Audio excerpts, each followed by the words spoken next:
Vitamin ഡിയുടെയും ഈസ്ട്രോജന്റെയും കുറവാണ് മിക്ക ലേഡീസിന്റെയും hair പ്രോബ്ലംസിന് പ്രധാന കാരണം. സ്ത്രീകളുടെ മുടി വളർച്ചയ്ക്കും ശക്തിക്കും അത്യാവശ്യമായ വൈറ്റമിൻ ഡിയാലും ഹെർബൽ ഈസ്ട്രോജനാലും സമ്പുഷ്ടമായ ആദ്യത്തെ hair elixir Amrutveni hair elixir for women. മുഖവരകളൊന്നുമില്ല, ആഭ്യന്തര കുറ്റവാളികളാണ് ഇപ്പോൾ ഉള്ളത്. എല്ലാവർക്കും സ്നേഹം നിറഞ്ഞ സ്വാഗതം. സന്തോഷം. അതെ, കിഷ്കിന്ധാകാന്ഡവും ഒപ്പം തന്നെ രേഖാചിത്രവും അതിലൊരു ലക്കിയസ് കോംബോയാണ്. അപ്പോൾ ഇതിലും ഭാഗ്യം തുണയ്ക്കുമെന്ന് ജഗദീഷ് ചേട്ടൻ കരുതുന്നുണ്ടോ? തീർച്ചയായിട്ടും ഭാഗ്യം കൊണ്ട് മാത്രം സിനിമ ഓടില്ല. നമ്മുടെ പ്രയത്നമാണ് എപ്പോഴും. പ്രയത്നവും ഭാഗ്യവും കൂടെ ഒത്തു വരുമ്പോഴാണ്, അതിന് ഭാഗ്യം എന്ന് പറയാം, ഈശ്വരാനുഗ്രഹം എന്ന് പറയാം, ഏത് രീതിയിൽ വേണമെങ്കിൽ പറയാം. രണ്ടും കൂടെ ഒത്തു വരുമ്പോഴാണ് സിനിമകൾ സൂപ്പർ ഹിറ്റുകളാവുന്നത്. ഇവിടെ പ്രയത്നത്തിൻ്റെ കാര്യത്തിൽ ഉറപ്പ് പറയാം, ഈശ്വരാനുഗ്രഹത്തിൻ്റെ കാര്യത്തിൽ ഉറപ്പ് പറയാം. ഭാഗ്യം എന്നുള്ളത് നമ്മളിനി പ്രേക്ഷകരാണ് പറയേണ്ടത്. ആവർത്തിക്കപ്പെടുന്നത് കൊണ്ടാണ് അങ്ങനെ ഒരു ചോദ്യം പ്രധാനമായിട്ട് വന്നത്. എനിക്കൊന്ന് ജഗദീഷേട്ടൻ്റെ കാര്യം എടുത്താൽ കൊട്ടാരക്കര ശ്രീധരൻ നായർ മുതൽ ഇന്ന് വാഴയിൽ പുതിയ തലമുറയോടൊപ്പം വരെ അഭിനയിച്ചു കഴിഞ്ഞു. അല്ലെങ്കിൽ മമ്മൂട്ടി, മോഹൻലാൽ, ആ ലെജൻഡറി ആക്ടേഴ്സിൻ്റെയൊക്കെ ഇപ്പോൾ ആസിഫിനോടൊപ്പം തുടർച്ചയായിട്ട് 2 സിനിമകളുടെ ഭാഗമാകും. അങ്ങനെയാണ് ആസിഫ് എന്ന് പറയുന്നൊരു നടൻ. പിന്നെ എങ്ങനെയാണ് വിലയിരുത്തുന്നത്? ആസിഫ് ഒഴിമുറിയിലാണ് ഞങ്ങൾ ഒരുമിച്ച് ആദ്യമായിട്ട് അഭിനയിക്കുന്നത്. ഒഴിമുറിയാണോ? ഒഴിമുറിയാണ് ആദ്യത്തെ ചിത്രം ഒരുമിച്ച്. അന്ന് തന്നെ ഞങ്ങൾ എന്താ പറയുക, വളരെ വർക്ക് ചെയ്യാൻ പരസ്പരം ഉള്ളൊരു സഹകരണം വെച്ചിട്ട് വർക്ക് ചെയ്യാൻ വളരെ സ്മൂത്തായിട്ടുള്ള ഒരു റിലേഷൻഷിപ്പ് അന്ന് തന്നെ ബിൽഡ് ചെയ്തിരുന്നു. അതിൻ്റെ അർത്ഥം ഫ്രീക്വൻറ്റ് കോണ്ടാക്റ്റ് ഉണ്ടെന്നോ ഒന്നുമല്ല. അതിനുശേഷം കാപ്പയിൽ വന്നപ്പോൾ കാപ്പയിൽ ചില അവിസ്മരണീയമായിട്ടുള്ള എൻ്റെ റോളിന് കൂടുതൽ പേര് കിട്ടാൻ സഹായകമായിട്ടുള്ള രീതിയിലുള്ളൊരു പെർഫോമൻസ് ആസിഫിൻ്റെ ഭാഗത്തു നിന്നുണ്ടായി. അതെനിക്കൊരിക്കലും മറക്കാൻ കഴിയില്ല. എനിക്ക് കാപ്പയിൽ ഈ റോഷാക്കിന് ശേഷം ലീല, ഓഫ് കോഴ്സ്, അത് കഴിഞ്ഞ് റോഷാക്കിന് ശേഷം വളരെയധികം പേര് കിട്ടിയ ഒരു ക്യാരക്ടറാണ് ഈ കാപ്പയിൽ. ആ കാപ്പയിൽ ഏറ്റവും പേര് കിട്ടിയ ഒരു കോമ്പിനേഷൻ എന്ന് പറയുന്നത് ഞങ്ങളുടെ രണ്ടും കൂടെ മഴയത്തുള്ള കുടയും പിടിച്ചിട്ടുള്ള ഒരു സീക്വൻസ് ഉണ്ട്. അത് വളരെ എന്താ പറയുക, ഇമോഷണലായിട്ടുള്ള, രണ്ടുപേർക്കും 2 ഇമോഷൻസാണ്. ഒന്ന്, അങ്ങോട്ട് തെറ്റിദ്ധരിച്ച് ഇയാളാണ് ഇതിനെല്ലാം കാരണക്കാരൻ എന്നുള്ള ആ ഒരു ഗ്രഡ്ജ് മനസ്സിൽ കിടപ്പുണ്ട്. ഇതിൽ ഞാൻ നിസ്സഹായനായ, ഞാൻ നിരപരാധിയാണ്, പക്ഷേ ഞാൻ എങ്ങനെ അറിയിക്കും എന്നുള്ള എക്സ്പ്രഷനാണ്. ഇപ്പോൾ രണ്ടുപേരുടെയും പരസ്പര വിരുദ്ധമായിട്ടുള്ള എക്സ്പ്രഷനിൽ രണ്ടുപേരും ഇങ്ങനെ നോക്കി പാസ് ചെയ്ത് പോകുന്നത് ഷാജി കൈലാസിൻ്റെ ഗംഭീര ഷോർട്സും കൂടെ ആകുമ്പോൾ ഏറ്റവും നല്ല മലയാള സിനിമയ്ക്ക് തന്നെ കിട്ടാവുന്ന ഏറ്റവും നല്ല മുഹൂർത്തങ്ങളിൽ ഒന്നാണ് കിട്ടിയത്. അപ്പോൾ അതിൻ്റെ ഒരു കോമ്പിനേഷൻ. ആരെങ്കിലും ഈ ഗ്യാങ് അങ്ങ് ഏറ്റെടുക്കും എന്നിട്ട് ആ കൊലയ്ക്ക് പകരം വീട്ടുന്നു. അതിനുശേഷം വന്നത് ആസിഫായിട്ട് വന്നത് ഓഫ് കോഴ്സ് കിഷ്കിന്ധാകാന്ഡത്തിൽ വന്നപ്പോൾ അതും വളരെ ഇമോഷണലായിട്ടുള്ള കണക്ട് ചെയ്യുന്ന കഥയൊക്കെ അറിയുമ്പോൾ തന്നെ നമുക്ക് അറിയാം ഇതിനകത്തൊരു അപാരമായ സാധ്യതയുണ്ട്. പക്ഷേ അപ്പോൾ പോലും ഇത്രയും സൂപ്പർ ഹിറ്റാവുമെന്ന് ഞാൻ വിചാരിച്ചിട്ടില്ല, ഞങ്ങളാരും വിചാരിച്ചിട്ടില്ല. ഒരു സക്സസ് ഞങ്ങൾ പ്രതീക്ഷിച്ചിരുന്നു. സൂപ്പർ ഡൂപ്പർ ഹിറ്റായെന്ന് പറഞ്ഞാൽ അന്ന് ഫസ്റ്റ് ഡേ ഫസ്റ്റ് ഷോ കണ്ടിട്ട് ആസിഫ് വിളിച്ചിരുന്നു. ആസിഫിൻ്റെ ഇമോഷൻസ് കണ്ടപ്പോൾ മനസ്സിലായി എത്രത്തോളം നെഞ്ചോട് ചേർത്ത് വെക്കേണ്ട ഒരു കഥാപാത്രം തന്നെയാണ്. ആസിഫിൻ്റെ കരിയറിൽ ഏറ്റവും കൂടുതൽ ആസിഫിൻ്റെ ഹൃദയത്തോട് ചേർന്ന് നിൽക്കുന്ന കഥാപാത്രങ്ങളിലൊന്നാണ് അജയ് ചന്ദിൻ്റെ കഥാപാത്രം. അത് നമ്മൾ ചെയ്യുമ്പോൾ ആസിഫ്, വിജയരാഘവൻ്റെ കോൺട്രിബ്യൂഷൻ, അപർണയുടെ കോൺട്രിബ്യൂഷൻ, എൻ്റെ കോൺട്രിബ്യൂഷൻ, അശോകൻ്റെ, എല്ലാവരുടെയും കൂടെ ചേരുമ്പോഴാണ് അജയ് ചന്ദിന് ഇത്രയും പെർഫോം ചെയ്യാൻ കഴിയുന്നെന്നുള്ളൊരു സത്യം കൂടിയുണ്ട്. പക്ഷേ നമ്മൾ നോക്കി കണ്ടത് ഈ അജയ് ചന്ദിൻ്റെ ധർമ്മസങ്കടം. ഞാൻ പല ഇൻ്റർവ്യൂവിലും പറഞ്ഞിട്ടുണ്ട്, ആത്മസംഘർഷമാണ്. അഭിനയിച്ച് ഫലിപ്പിക്കാൻ ഏറ്റവും ബുദ്ധിമുട്ടുള്ള ഒരു കാര്യമാണ്. വാക്കുകളിലൂടെ നമുക്ക് പലതും പറയാം, വാക്കുകൾ പറയാതെ പ്രേക്ഷകരിലേക്ക് ഇയാളുടെ സങ്കടം എന്താണെന്ന് എത്തിക്കുകയാണ് ഒരു ആർട്ടിസ്റ്റിൻ്റെ ഏറ്റവും ടഫ് ജോബ് എന്ന് പറയുന്നത്. അത് നന്നായിട്ട് ആസിഫ് അലി എക്സിക്യൂട്ട് ചെയ്തു.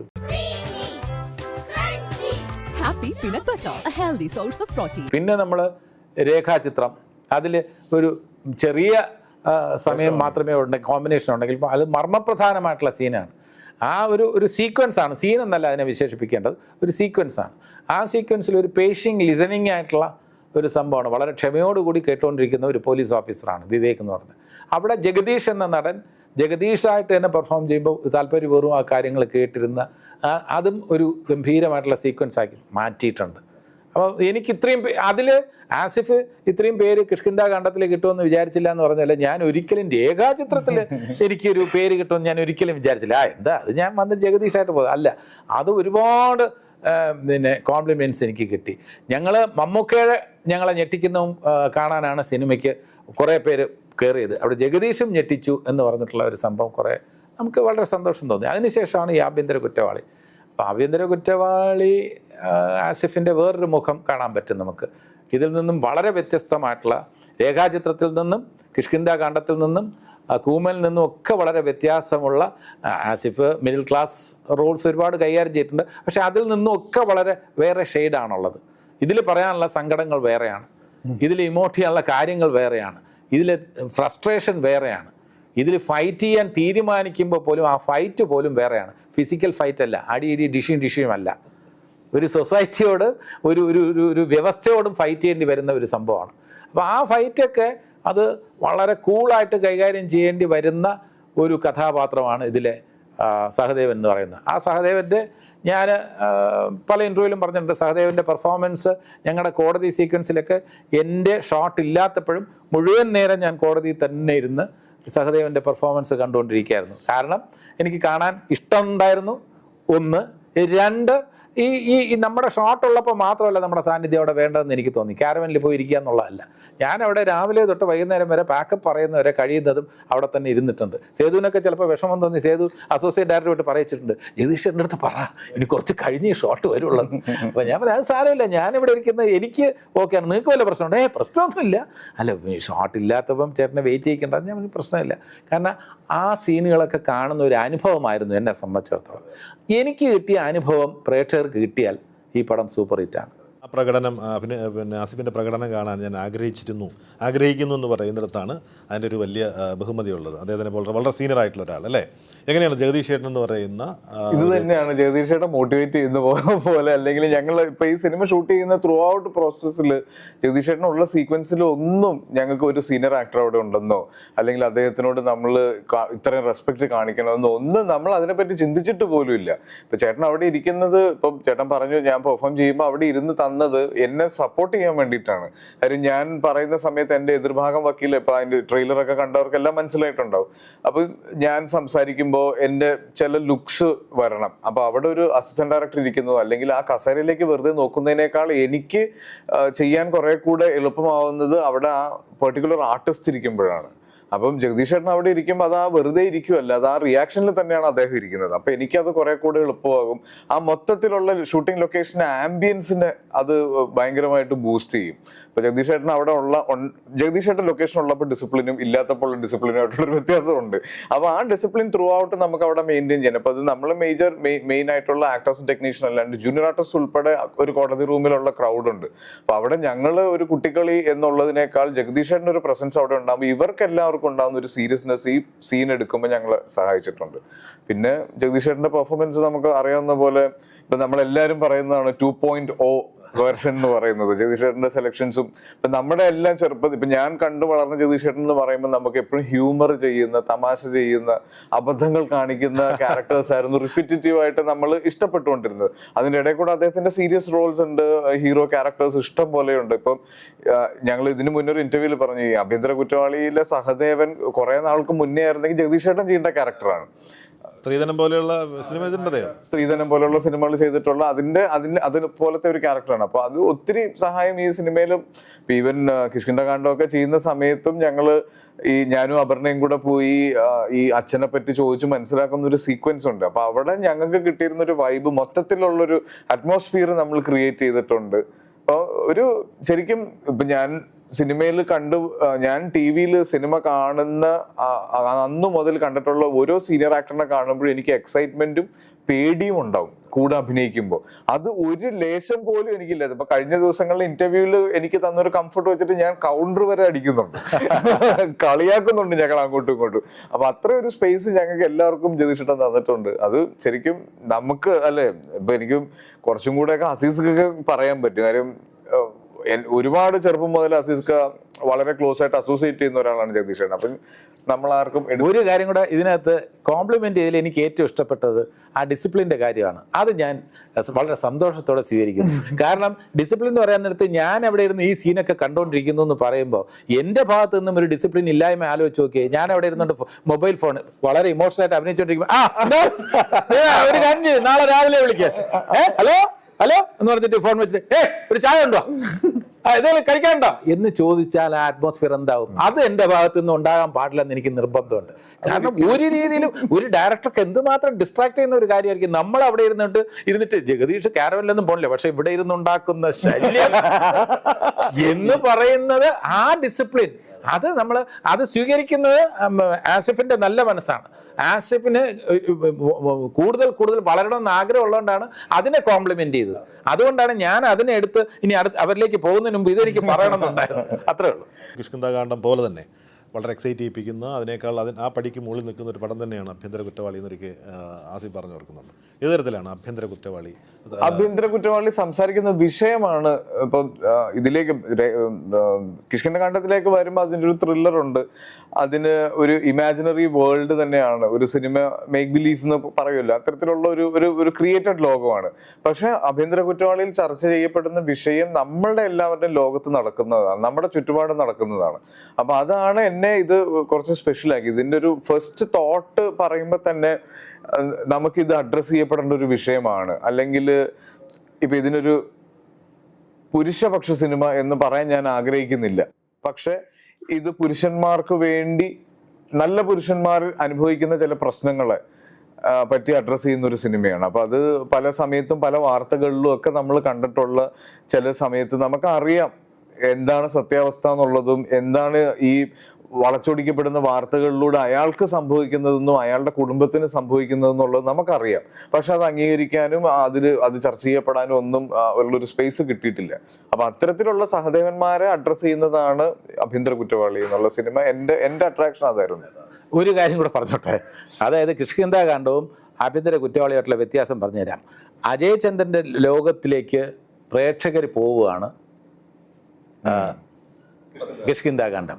ഇത് നമ്മുടെ ലോകത്തിലേക്ക് സഹദേവൻ ഇറങ്ങി ചെല്ലുകയാണ്. സമൂഹ മധ്യത്തിലേക്ക് സഹദേവൻ വന്ന് കുറെ കാര്യങ്ങൾ നമ്മളോട് പറയാണ്. ഇനി നിങ്ങൾ പറ, ഞാൻ എന്ത് ചെയ്യും? പ്രിയമുള്ളവരെ, നിങ്ങൾ പറ. ക്ലിയർ. അതാണ് സ്ത്രീധനം, ഗൃഹ പീഡനം, അങ്ങനെയൊക്കെ കുറേ കാര്യങ്ങൾ അഡ്രസ്സ് ചെയ്യുന്നുണ്ടെന്നുള്ളതാണ്. പറഞ്ഞ പോലെ നേരത്തെ സ്ത്രീധനത്തിൻ്റെ പേരെന്ന് പറഞ്ഞ പേരിൽ തന്നെ ജഗദീഷൻ്റെ സിനിമ ചെയ്തിട്ടുണ്ട്. നിരവധി സിനിമകൾ ഈ വിഷയത്തെ നമ്മൾ അഡ്രസ്സ് ചെയ്തുകൊണ്ടുള്ള സിനിമകൾ ഉണ്ടായിട്ടുണ്ട്. ഇതിൽ നിന്ന് എങ്ങനെയാണ് ഈ ആഭ്യന്തര കുറ്റവാളി വ്യത്യസ്തമാകുന്നത്? ജഗദീഷേട്ടൻ പറഞ്ഞെങ്കിലും ഡയറക്ടർ ഭാഗത്തു നിന്നുള്ളൊരു ആൻസർ നന്നായിരിക്കും.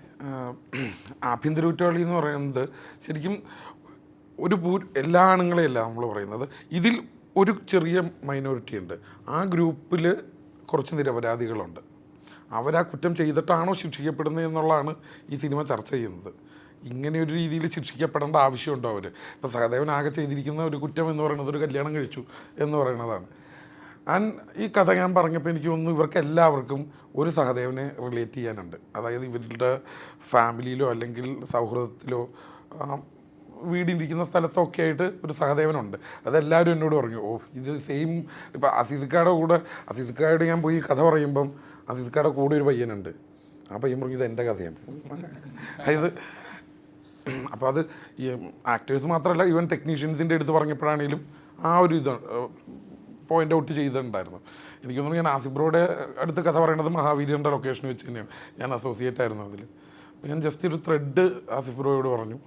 ഇവിടെ നമുക്ക് കേൾക്കാം, എന്താ പേര് എന്ന് ചോദിച്ചു. പിന്നെ പറഞ്ഞു അയാളെ വിളിക്കാൻ ഏറ്റവും നല്ല പേര് ആഭ്യന്തര കുറ്റവാളി എന്ന് തന്നെയാണ്. അതായത് അങ്ങനെ ഒരു വേർഡ് എങ്ങനെ വന്നു എന്ന് ചോദിച്ചു കഴിഞ്ഞ് അയാൾ വെറുതെ കുറ്റവാളി എന്ന് വിളിച്ചിട്ട് കാര്യമില്ല. ആഭ്യന്തരമാണ് ഒരു സ്റ്റേറ്റിൻ്റെ ഏറ്റവും പവർഫുൾ ആയിട്ടുള്ള സംഭവം. അപ്പം ആദ്യം ആഭ്യന്തരം എടുത്തിട്ട് കുറ്റവാളി ചേർത്തിട്ടാണ് ഞാൻ ആ പേരിട്ടത്. വിവാഹം കഴിച്ചാണോ? അത് കഴിഞ്ഞിട്ടൊരു ചെറിയ ഡിവോഴ്സും കഴിഞ്ഞ ആളാണ്. അതിൻ്റെ അങ്ങനെ ഒരു സഹദേവൻ എവിടെയെങ്കിലും ഉണ്ടോ? അല്ല, അങ്ങനെ ഉള്ള സഹദേവൻ നമുക്കൊന്ന് കുടുംബകോടതിയിലേക്കൂടെ പോയിട്ട് വന്നാൽ അങ്ങനെ ഒരു സഹദേവനല്ല, ഒരു 10,000 സഹദേവന്മാരുണ്ട്. ഇത് എഴുതുമ്പോൾ ആസിഫായിരിക്കണം ഇതിൻ്റെ നായകൻ എന്നുള്ളൊരു തോന്നലുണ്ടായിരുന്നു.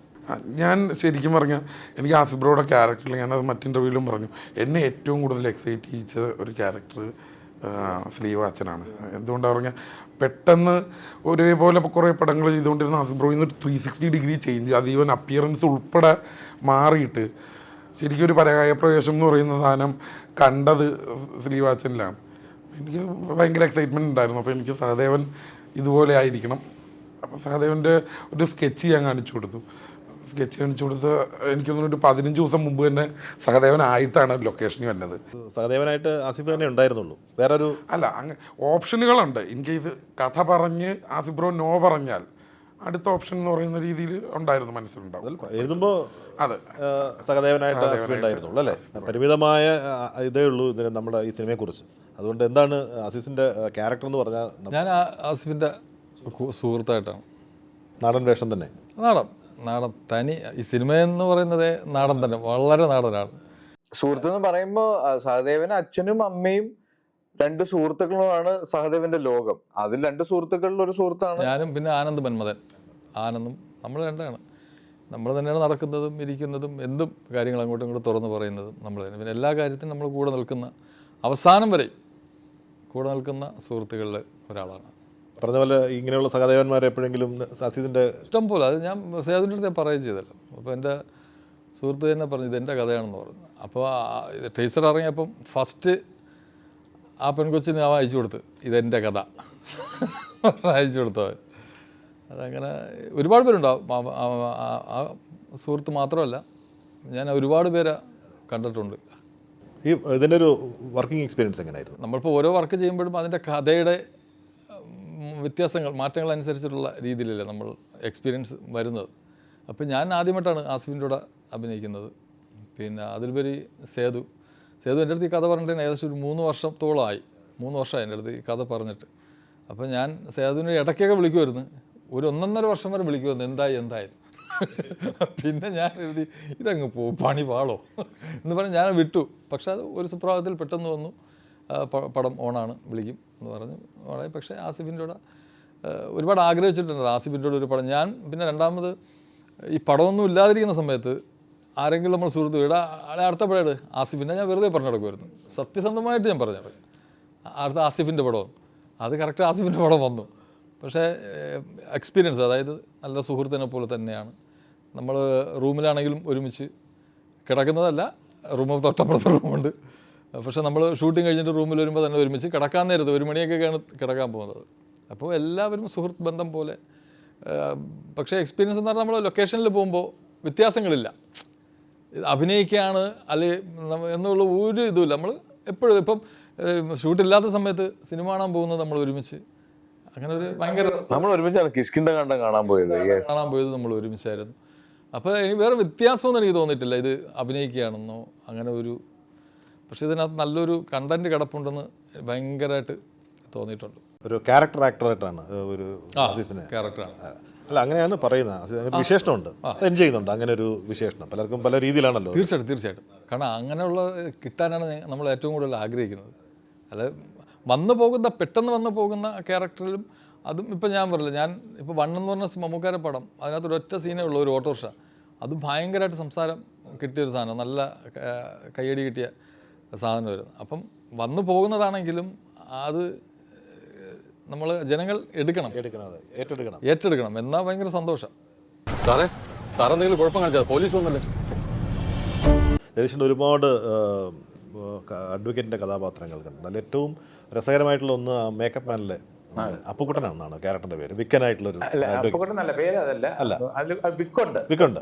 പിന്നുള്ളത് അതിലെ വിക്കും മറ്റേ കാക്കക്കുയിലെ വിക്കുമായിട്ട് സാമ്യം ഉണ്ടാകാൻ പാടില്ല എന്ന് നിർബന്ധം ഉണ്ടായിരുന്നു. കുറച്ച് ഡിഫറൻസ് അതിനകത്ത് കൊണ്ടുവരാൻ ശ്രമിച്ചിട്ടുണ്ട്. അതെ, പിന്നെ ഹരികൃഷ്ണൻസിലെ അഡ്വക്കേറ്റ്. പിന്നെ അധിപൻ, ഞാൻ സ്ക്രിപ്റ്റ് എഴുതിയ അധിപനിൽ ഞാൻ അഡ്വക്കേറ്റ് ആയിരുന്നു. ഈ അഡ്വക്കേറ്റ് എന്ന് പറഞ്ഞാൽ അതിലേക്ക് വരുന്നതിന് മുമ്പ് ഈ പടത്തിന്റെ തീമെന്ന് പറയുന്നതിൽ തന്നെ ഒരു കാര്യം പറഞ്ഞിട്ട് അഡ്വക്കേറ്റിലേക്ക് വരാം. തീമെന്ന് പറയുമ്പോൾ ഇതിനകത്ത് ഈ പിന്നെ ഭർത്താവും ഭാര്യയും തമ്മിലുള്ള പ്രശ്നങ്ങളിൽ എൻ്റെ വ്യക്തിപരമായിട്ടുള്ള അഭിപ്രായം ഒരു 70% അത് സ്ത്രീകളാണ്, അല്ലെങ്കിൽ പുരുഷന്മാരാണ് അതിനകത്ത് കുറ്റവാളികൾ. 70% പുരുഷന്മാർ, ഒരു 30% സ്ത്രീകളുടെ ഭാഗത്തുള്ള കുറ്റം എന്നാണ് ഞാൻ വിചാരിക്കുന്നത്. പക്ഷേ പലപ്പോഴും ഈ ജനറലൈസേഷൻ്റെ എക്സ്ക്യൂസിൽ കുറേ സ്ത്രീകൾ അങ്ങ് രക്ഷപ്പെട്ടു പോകും. പറഞ്ഞു മനസ്സിലായ? അപ്പോൾ അവിടെ ജനറലൈസേഷൻ പുരുഷന്മാരാണ് എല്ലാത്തിനും പ്രശ്നക്കാർ, അവിടെയാണ് ക്രൂരന്മാർ, അവർ കൂടുതൽ സ്ത്രീധനം ചോദിക്കുന്നു മറ്റാണെന്ന് പറഞ്ഞ് ആ ജനറലൈസേഷൻ പുരുഷന്മാരാണ് ഇതിനകത്തെല്ലാം ടോർച്ചർ ചെയ്യുന്നെന്നുള്ള പറഞ്ഞിട്ട് അതിൻ്റെ പേരിൽ സ്ത്രീകൾ ചിലപ്പോൾ രക്ഷപ്പെട്ടു പോകാറുണ്ട്. അങ്ങനെ രക്ഷപ്പെട്ടു പോകുന്നത് ശരിയാണോ എന്നുള്ളൊരു പ്രശ്നം ഇതിനകത്തുണ്ട്. ആസിഫ് പറഞ്ഞ പോലെ ഒരു പുരുഷപക്ഷ സിനിമയാണ് എന്ന് നമുക്ക്, അതാണ് ഇതിനകത്ത് പുരുഷപക്ഷമാണോ സ്ത്രീപക്ഷമാണോ തീരുമാനിക്കേണ്ട പ്രേക്ഷകരാണ്. അത് പ്രേക്ഷകർ ഇതിനകത്തോട്ട് കടന്ന് ചെന്നിട്ട് അഭിപ്രായം പറയും. സഹദേവന്റെ പ്രശ്നങ്ങൾ പറയാണ്. ഇത് ജനറലൈസ് ചെയ്ത പുരുഷന്മാരെല്ലാം പിന്നെ കുഴപ്പക്കാരാണ്, അല്ലെങ്കിൽ ജനറലൈസ് ചെയ്ത് സ്ത്രീകളെല്ലാം കുഴപ്പക്കാരാണ്, അങ്ങനെയല്ല. ഈ കഥയിലെ ഈ സംഭവങ്ങളുണ്ട്. ഇതേപോലുള്ള ഒരുപാട് സഹദേവന്മാരുണ്ട്. ഈ സഹദേവന്മാർ പ്രശ്നത്തിലാകുമ്പോൾ അവരെ കൂടുതൽ പ്രശ്നത്തിലാക്കാനായിട്ട് എന്നെ പോലുള്ള അഡ്വക്കേറ്റുമാർ വരികയും ചെയ്യും. ഈ അഡ്വക്കേറ്റ് അങ്ങനെയുള്ള ഒരു അഡ്വക്കേറ്റ് ആണോ? എങ്ങനെയാണ് തീർച്ചയായും നേരത്തെ ഞാൻ പറഞ്ഞത്? ജയിക്കണമെന്ന് ആഗ്രഹിക്കുന്ന അഡ്വക്കേറ്റാണ് വിശ്വനാഥൻ. എനിക്ക് ശരിക്കും ഈ കോൺഫിഡൻസും ഈ എക്സ്പീരിയൻസും, അത് ജഗദീഷ് ചേട്ടന് വക്കീലായിട്ടുള്ള എക്സ്പീരിയൻസ് എന്ന് തന്നെ പറയാം. അത് ഈ സിനിമയിലെ ഈ സീക്വൻസസ് എടുക്കുന്ന സമയത്ത് നമുക്ക് ഒരുപാട് ഹെൽപ്പ് ചെയ്തിട്ടുണ്ട്. ഇപ്പൊ ഈവൻ കോടതി മര്യാദകൾ മുതൽ ചില വാക്കുകൾ ഉപയോഗിക്കുന്ന രീതി, ചില സമയത്ത് വക്കീൽ ഇടപെടുന്ന രീതി, ഇതെല്ലാം ജഗദീഷ് ചേട്ടന്റെ കോൺട്രിബ്യൂഷൻസ് ഇതിനകത്ത് കൃത്യമായിട്ടുണ്ട്. ഇപ്പൊ നമ്മൾ സ്ക്രിപ്റ്റിൽ ഉണ്ടായിരുന്നതിനേക്കാൾ ഇപ്പൊ സേതു ഇതിനകത്ത് മാക്സിമം നമുക്ക് ഒറിജിനൽ കോടതി വേണം എന്ന് തന്നെയാണ് നമ്മൾ വാശി പിടിച്ചതും ഒബ്സർവ് ചെയ്തതും എഴുതിയതും ഒക്കെ. അപ്പൊ അതിൻ്റെ അകത്തേക്ക് കുറച്ചും കൂടെ ഈ സിനിമാറ്റിക് എലമെന്റ്സോ അല്ലെങ്കിൽ ഒരു ത്രില്ല്, ഒരു സീക്വൻസ് കൊഴുപ്പിക്കുന്ന രീതിയിലുള്ള ചില സാധനങ്ങൾ കൊണ്ടുവരാൻ ജഗദീഷ് ചേട്ടന് ഈ വക്കീൽ എക്സ്പീരിയൻസ് ഭയങ്കരമായിട്ട് ഗുണം ചെയ്തിട്ടുണ്ട്. അതിവൻ പോലെയുള്ള സിനിമകൾ എഴുതിയിട്ടുണ്ട്. ഇതിനകത്ത് നമ്മൾ ഈ കോടതിയിൽ സാധാരണ നടക്കുന്ന കാര്യങ്ങൾ മാത്രമേ കാണിച്ചിട്ടുള്ളൂ. ഇതിനകത്ത് സഹദേവൻ എന്തെങ്കിലും പറയുന്നുണ്ടെങ്കിൽ കോടതി സാധാരണ പെർമിറ്റ് ചെയ്യുന്ന കാര്യങ്ങൾ തന്നെയാണ്. അതിനുവേണ്ടി സിനിമയ്ക്ക് വേണ്ടി ഒന്നും വളച്ചൊടിച്ചിട്ടില്ല. സഹദേവന്റെ കാര്യങ്ങൾ പറയാനുള്ള സ്വാതന്ത്ര്യമുണ്ട്. അങ്ങനെ സംഭവങ്ങൾ ഇതിനു മുമ്പ് ഒരുപാട് സംഭവങ്ങൾ നടന്നിട്ടുണ്ട്. പിന്നെ സേതുവിന് കുറെ അനുഭവങ്ങളുണ്ട് ജീവിതത്തിൽ, അതെല്ലാം ഇതിനകത്ത് വന്നിട്ടുണ്ട്. ഇതിനകത്ത് വലിയ മേക്ക് ഓവറും ഇല്ല ക്യാരക്ടറിന്, അത്യാവശ്യം ഒരു ചെറിയ ഇതൊക്കെ ഉണ്ടായിരുന്നുള്ളൂ. കുറച്ച് ഒരു ഗെറ്റപ്പ് ചേഞ്ച് ഒക്കെ കുറച്ചുണ്ട് വിശ്വനാഥന്. ആ പാട്ട് കേട്ടിട്ടുണ്ടോ എന്നതായിരുന്നു എന്റെ ചോദ്യം. ഒരു സീസൺഡ് വക്കീലാണ്. അപ്പൊ അതിനനുസരിച്ച് ഇയാളുടെ പ്രായത്തിൻ്റെതായിട്ടുള്ള വ്യത്യാസം മേക്കപ്പിലുണ്ട്.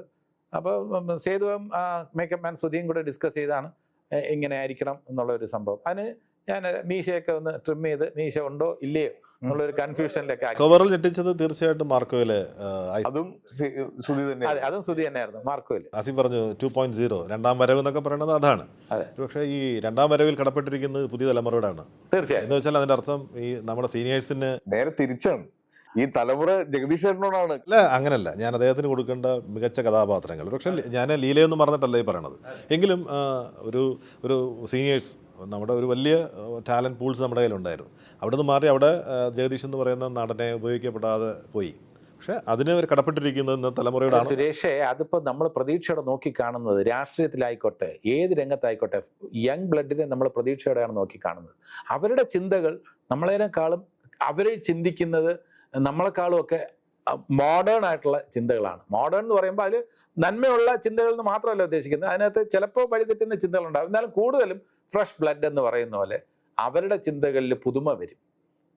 എൻ്റർടൈൻമെൻറ്റിൽ ഇവർ കൊണ്ടുവരുന്ന പുതുമ, സാങ്കേതികമായും സ്ക്രിപ്റ്റിൻ്റെ കാര്യത്തിലും ഒക്കെ കൊണ്ടുവരുന്ന പുതുമ, അത് നമ്മളെ വളരെയധികം നമ്മുടെ അഭിനയത്തിൽ പുതുമ നിലനിർത്താൻ നമ്മളെ സഹായിക്കും.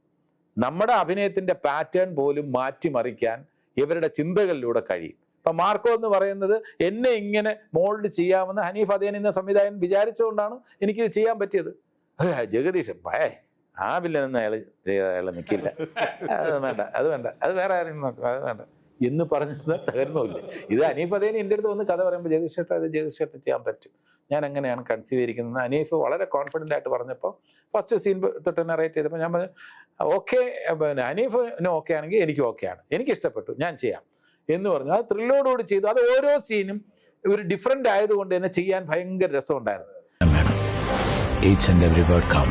കാരണം അതിനകത്ത് നമ്മൾ ഇതുവരെ ചെയ്യാത്ത ഒരു കാര്യം ചെയ്യുന്നതിൻ്റെ രസം ഒക്കെ ഉണ്ടായിരുന്നു. ഞാൻ ഇടയ്ക്കിടയ്ക്ക് വിളിച്ച് ചോദിക്കും. ഞാൻ അഭിനയിക്കുന്ന സിനിമകളിൽ മിക്കവാറും ഇപ്പം സേതുവിനെ ഒരുപാട് പ്രാവശ്യം വിളിച്ച് ശല്യം ചെയ്തിട്ടുണ്ട്. എങ്ങനെ വന്നിട്ടുണ്ട് സേതു, എങ്ങനെ വന്നിട്ടുണ്ട് എല്ലാം കഴിഞ്ഞിട്ട് ഞാൻ വിളിച്ച് ചോദിക്കാറുണ്ട്. അതേപോലെ ഹനീഫിൻ്റെ അടുത്ത് വിളിച്ച് ചോദിച്ചു, റീ റെക്കോർഡിംഗ് നടക്കും, എന്ത് പറഞ്ഞു, റീ റെക്കോർഡ് ചെയ്തപ്പോൾ എന്ത് പറഞ്ഞു, റീ റെക്കോർഡ് അയാൾ നല്ല അഭിപ്രായം പറഞ്ഞു എന്നിങ്ങനെ കേട്ട് അതിനനുസരിച്ച് റെസ്പോൺസ് കൂടെ കിട്ടിയപ്പോൾ ഇപ്പോൾ യൂത്തിൻ്റെ കോളേജസിൽ പോയപ്പോൾ ഒക്കെ എന്നെ റിസീവ് ചെയ്യുന്നത് മാർക്കോയുടെ പശ്ചാത്തല സംഗീതം ഇട്ടിട്ടാണ്.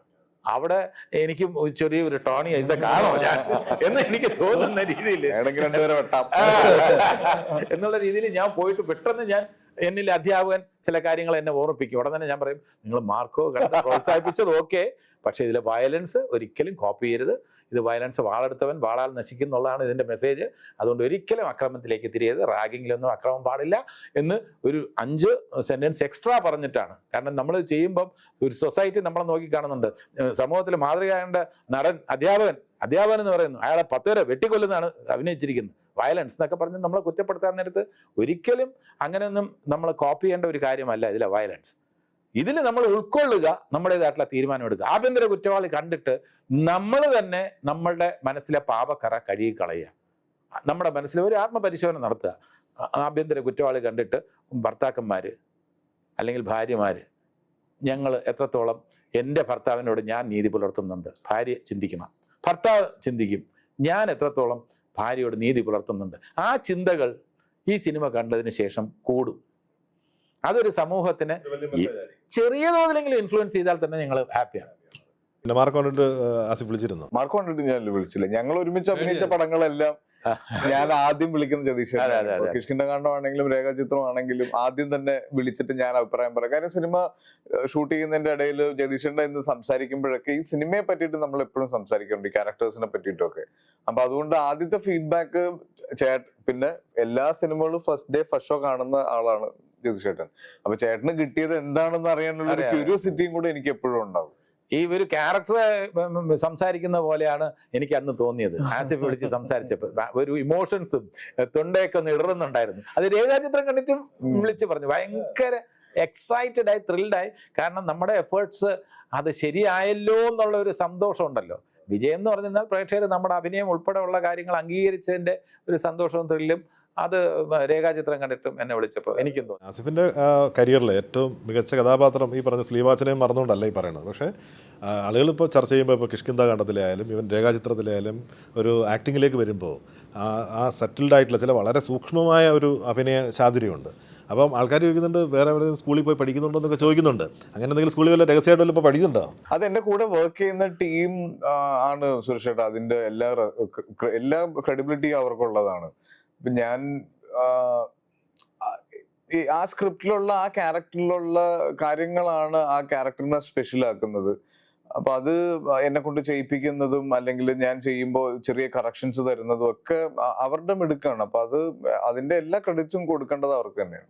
അല്ലാതെ പ്രത്യേക ആക്ടിങ് സ്കൂളൊന്നുമില്ല. പിന്നെ ഇങ്ങനെ ഇതുപോലെയുള്ള ഒരുപാട് പേരുടെ കൂടെ സിനിമകൾ ചെയ്യാനുള്ള ഭാഗ്യം കിട്ടിയിട്ടില്ല കേട്ടോ. അപ്പൊ അതിന്റെ നമ്മൾ അറിയാതെ തന്നെ കുറെ കാര്യങ്ങൾക്ക് ട്രാൻസ്ഫോർമേഷൻ നമുക്ക് ഉള്ളിൽ സംഭവിച്ചിട്ടുണ്ടായിരിക്കാം.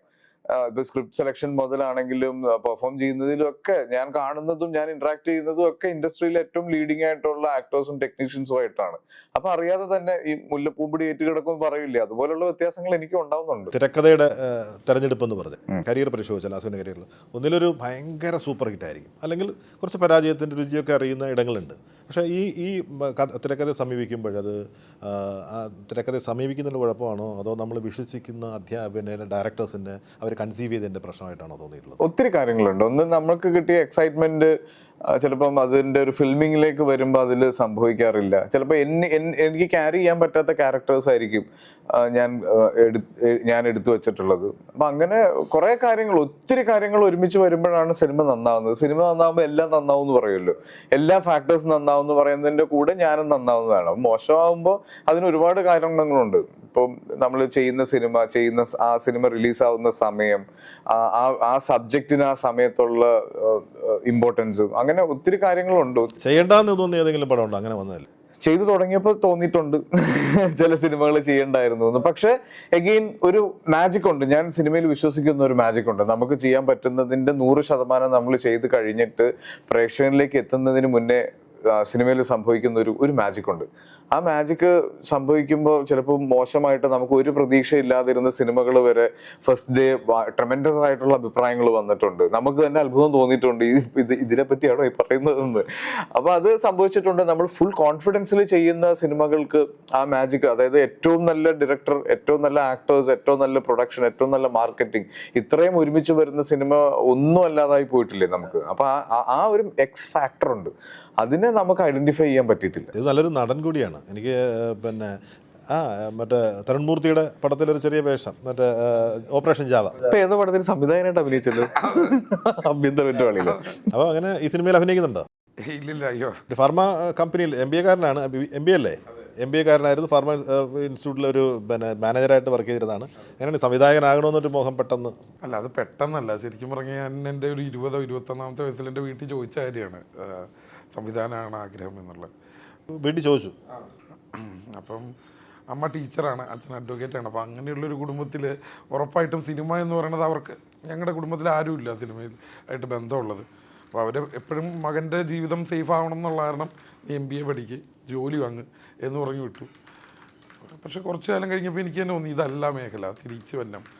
അങ്ങനെ വന്നപ്പോഴും പോയി ഒരു കോഴ്സോടെ ചെയ്ത് ഫിലിം ഇൻസ്റ്റിറ്റ്യൂട്ടിൽ പോയിട്ട് 1 വർഷം കോഴ്സ് കഴിഞ്ഞിട്ടാണ് പിന്നെ ഒരു 7 വർഷം അസോസിയേറ്റ് ആയിട്ട് വർക്ക് ചെയ്തു.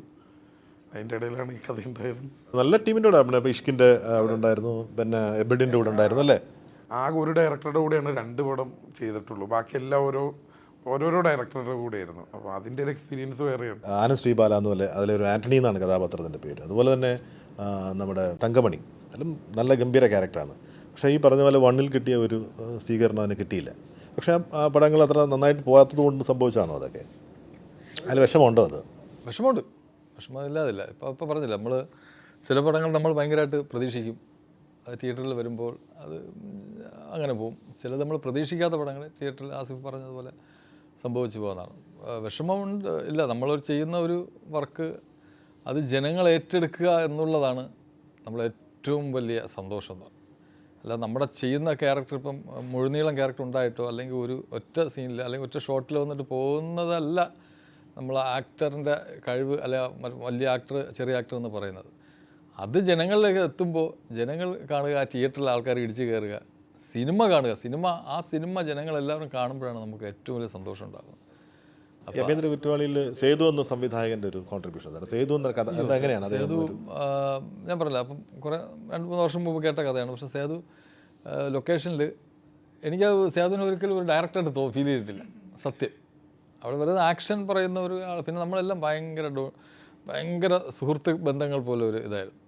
അപ്പോൾ സേതു നമുക്ക് അത് ഇങ്ങനെ ചെയ്യൂ, നമ്മളത് ചെയ്യുമ്പോൾ അത് മാറ്റി ചെയ്യാൻ, അല്ലെങ്കിൽ നമ്മളൊരു കാര്യം പറയുമ്പോൾ അത് സേതു അത് ഇങ്ങനെ വന്നാൽ കുഴപ്പമുണ്ടോ, അപ്പോൾ സേതു ഇങ്ങനെ ചിന്തിക്കും, കഥയിൽ ഇങ്ങനെ വന്നാൽ അത് ഓക്കെ ആവുമോ എന്നൊക്കെ പറഞ്ഞ് കളിച്ചിട്ട് ചിലപ്പോൾ അത് വേണ്ടാക്കാം, അത് ഇതായിട്ട് ഇത് വരില്ല. ചിലതാണെങ്കിൽ ഓക്കെ ചെയ്തോ എന്നൊക്കെ പറയും. നല്ല നമ്മൾ ഒരു സുഹൃത്ത് സഹോദരനെ പോലെ തന്നെയായിരുന്നു. സംവിധായകനല്ല, ഡയറക്ടറായിട്ട് ഞാൻ കണ്ടിട്ടേ ഇല്ല. ജഗദീഷ് ചേട്ടന് വേറെ അസസ്മെൻ്റ് ആയിരിക്കും അല്ലേ സേതുവിനെ കുറിച്ച്? അല്ല, സേതു നമുക്ക് വർക്ക് ചെയ്യാൻ എല്ലാവർക്കും വളരെ ഇവിടെ കൂടെ ഇരിക്കുന്നതുകൊണ്ട് പറയല്ല, വളരെ കംഫർട്ട് സോണിൽ സേതുവിൻ്റെ കൂടെ വർക്ക് ചെയ്യുമ്പോൾ അത് ഈ പറയുന്ന അസീസ് പറഞ്ഞ വളരെ കറക്റ്റാണ്. നമ്മളെന്തെങ്കിലും പറയുമ്പോൾ അതിൽ സ്വീകരിക്കേണ്ടത് സ്വീകരിക്കും, അല്ലാത്തത് നമ്മളെ പറഞ്ഞ് മനസ്സിലാക്കും. അത് വേണ്ട കേട്ടോ, അതിൻ്റെ ആവശ്യമില്ല. നമ്മൾ ചിലപ്പം ആ സീക്വൻസിൽ പറയുമ്പോൾ അത് വേറെ രീതിയിൽ അതവിടെ വർക്കാവുന്നുണ്ട്, അപ്പോൾ പിന്നെ അത് നമ്മൾ റിപ്പീറ്റ് ചെയ്യേണ്ട, ഇതിങ്ങനെ രീതിയിൽ ഇന്ന രീതിയിൽ പറഞ്ഞാൽ മതി എന്നുള്ള രീതിയിൽ നമ്മളെ കൺവിൻസ് ചെയ്യും. അതിൽ നമ്മൾ ഹാപ്പിയാണ്.